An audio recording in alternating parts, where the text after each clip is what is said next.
Je comprends le principe. Je comprends que lorsqu'on a une équipe comme le FC Barcelone, eh bien, il va falloir se renforcer.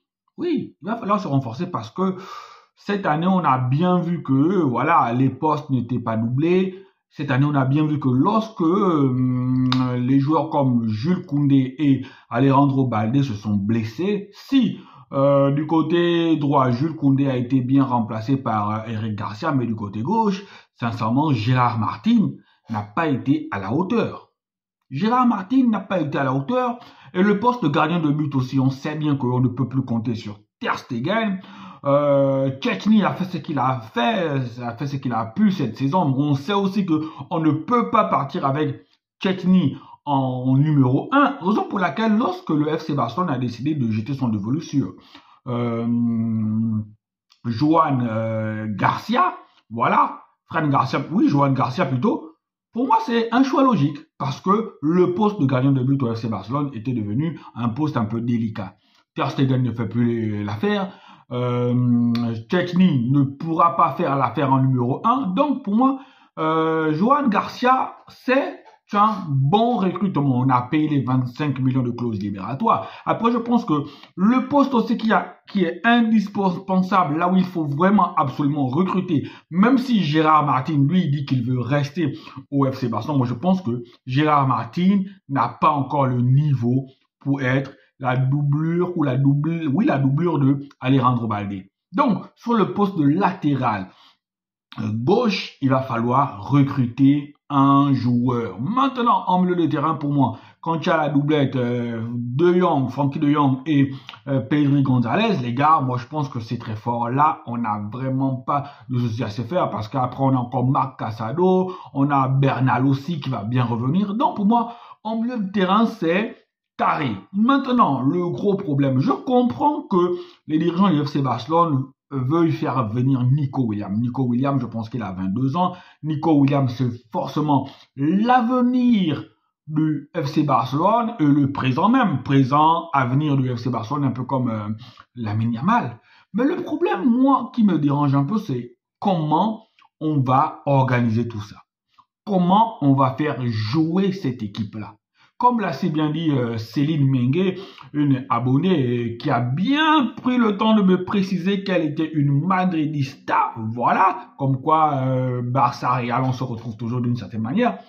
L'arrivée de Nico Williams au FC Barcelone va brider Rafinha et freiner la progression de Firmin. Elle a très bien analysé la situation. Est-ce qu'on a vraiment besoin de Nico Williams?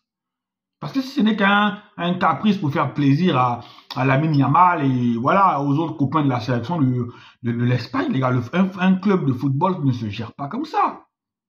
On sait que Nico Williams, son poste de prédilection, c'est à gauche.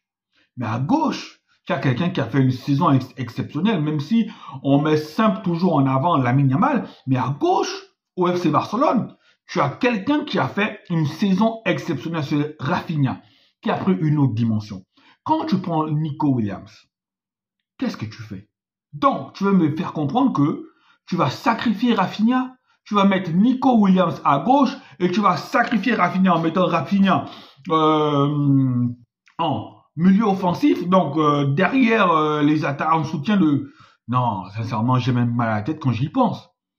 J'ai même mal à la tête. Donc, tu mets Nico Williams à gauche, Rafinha, tu le recentres, tu le replaces en milieu offensif et Firmin disparaît. Attention, Firmin est un très bon joueur de foot. Hein. Si on laisse le temps à Firmin, c'est un vrai talent. Donc, Firmin disparaît dans l'équation et Dani Olmo aussi disparaît.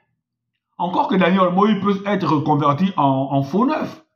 Le moment où Lewandowski partira dans... Donc, tu vois, si Lewandowski il reste encore 2 ans de contrat, donc, en un mot, tu mettras Firmin et Dani Olmo au placard. Ou du moins, tu les feras simplement jouer la Coupe du Roi. Et le championnat et la Ligue des Champions, ça va être réservé à Lewandowski. Enfin, non, sincèrement. Et pour moi, déjà, c'est bien ce que, avec Rafinha, au moins, on sait que on peut avoir avec ce joueur-là, sur son poste de prédilection, au moins un bon ratio de buts. Mais, avec Nico Williams, à l'Atlético Bilbao, il était sur son côté gauche, il a marqué combien de buts? Est-ce que Nico Williams c'est vraiment un buteur, un finisseur? On sait qu'il a des capacités de dribble, mais est-ce qu'il a la capacité de marquer beaucoup de buts? Parce que faut pas recentrer Rafinha dans l'axe et se priver du ratio de buts de Rafinha. Hein. Si le FC Barcelone a remporté les trophées qu'il a remportés, c'est parce que Rafinha a marqué beaucoup de buts, les gars. Donc, voilà comment le FC Barcelone pourrait jouer la saison prochaine. Ça va être en 4-2-3-1. Donc, avec Joan Garcia dans les buts, Koundé, Koubarsi, Inigo Martinez et Baldé, Pedri de Jong en récupérateur. Après, tu as Yamal, Rafinha dans l'axe, Rafinha en milieu offensif, Nico Williams et Lewandowski. Sincèrement, pour moi, jouer comme ça, c'est du gâchis. C'est du gâchis. C'est du gâchis parce que tu te prives d'un Rafinha au top de sa forme. Sincèrement, j'ai du mal avec cette arrivée de Nico Williams. Même si je comprends qu'il faut renforcer l'équipe, qu'il faut avoir au moins un remplaçant le même niveau. Mais l'arrivée de Rafinha me dérange énormément au FC Barcelone.